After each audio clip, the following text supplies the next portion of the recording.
Et si les Africains scrutaient, mesuraient et catégorisaient les tribus européennes comme l'ont fait pendant des décennies les colonisateurs blancs?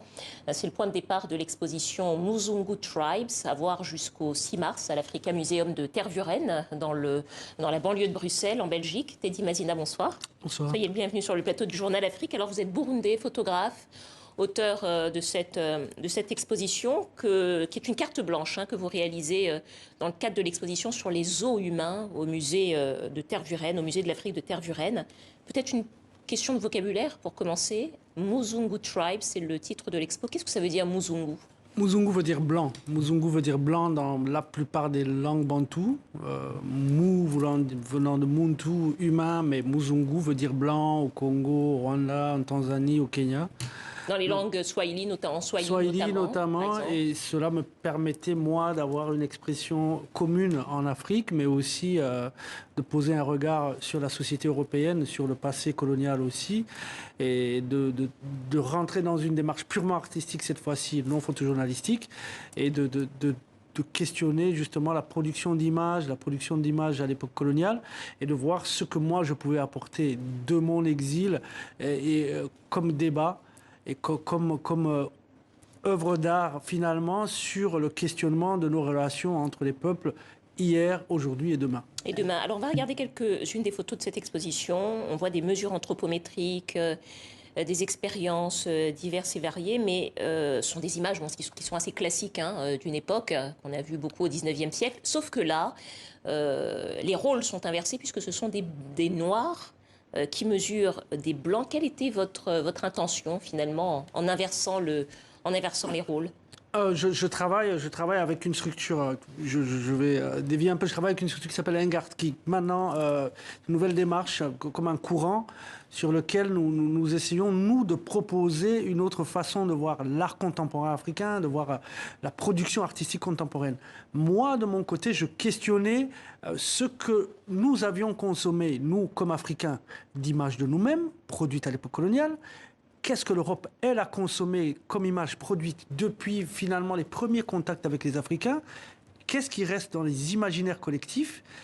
Et moi, je pars de là pour dire, ok, voilà, je raconte une histoire. C'est une histoire fictionnelle ou non fictionnelle, mais qui peut être considérée comme une histoire contemporaine, d'étudiants qui ont décidé de déconstruire tous les stéréotypes qui avaient été produits à l'époque coloniale. Donc, ce que raconte finalement l'expo des os humains de Pascal Blanchard et le regard que le musée de l'Afrique à Bruxelles veut poser sur lui-même, sur son passé.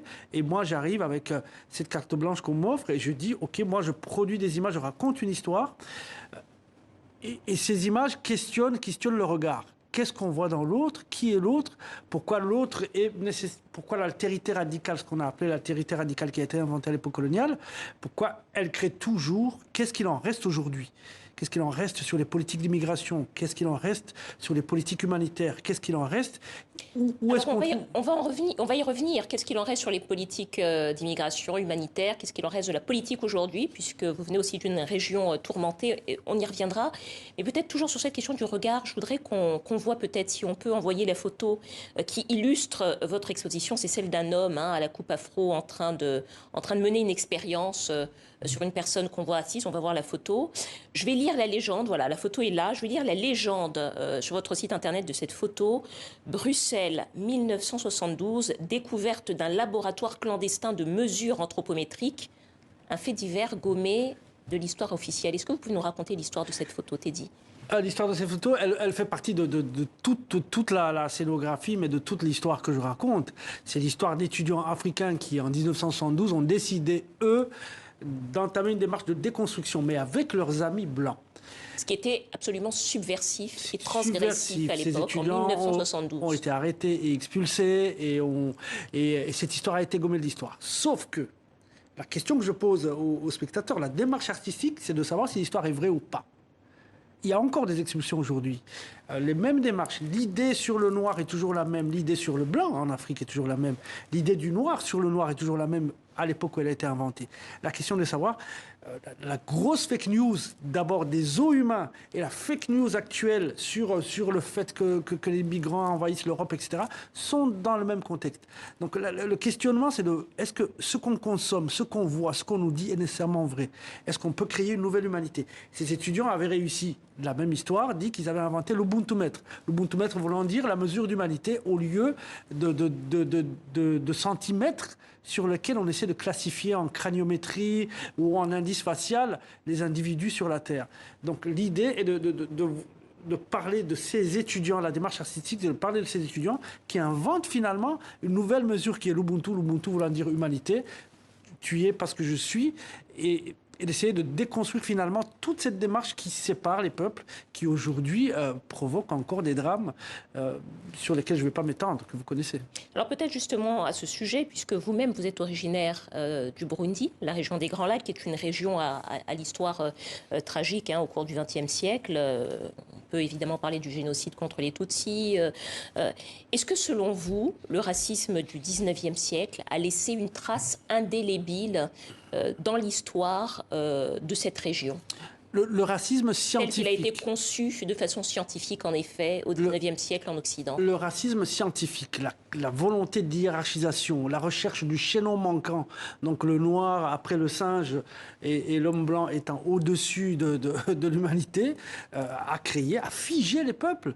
La racialisation des Hutus, des Tutsis, des Bachis, des Bangalas et d'autres, l'exposition, l'exhibition de ces gens-là dont parlent les os humains en Europe, en les mettant sur des échelles, a figé les peuples qui avant échanger, qui avant communiquer, qui avant s'épouser ensemble, voyager, a figé les peuples, a créé les guerres ethniques qui en sont venues après, a créé les luttes de pouvoir, et les luttes de pouvoir ont instrumentalisé finalement ce qu'avait laissé cet héritage du racisme scientifique qui figeait les gens dans leur identité, alors que c'était des identités futiles, parfois mobiles, où les gens pouvaient être ceci et être cela demain. Donc je questionne, le discours est adressé à l'Europe sur le traitement du corps noir à l'époque, mais à l'Afrique, qu'est-ce que nous, on garde, qu'est-ce qu'on fait de ce qu'on a fait de nous, comment est-ce qu'on va vivre ensemble demain? Est-ce qu'on va continuer à se rentrer dedans ou est-ce qu'on va trouver des solutions ou regarder le passé, le comprendre? Donc, mais je reste dans une démarche artistique et je ne fais que des photos. Et c'est une exposition qui suscite beaucoup de questions, qui n'en apporte pas, qui n'en assène pas en tout cas, mais qui fait réfléchir. Teddy Mazina, photographe burundais, auteur de l'expo donc Muzungu Tribe, c'est à voir jusqu'au 6 mars à l'Africa Museum de Tervuren, dans la banlieue de Bruxelles, en Belgique. Merci à vous. Merci à vous. Merci.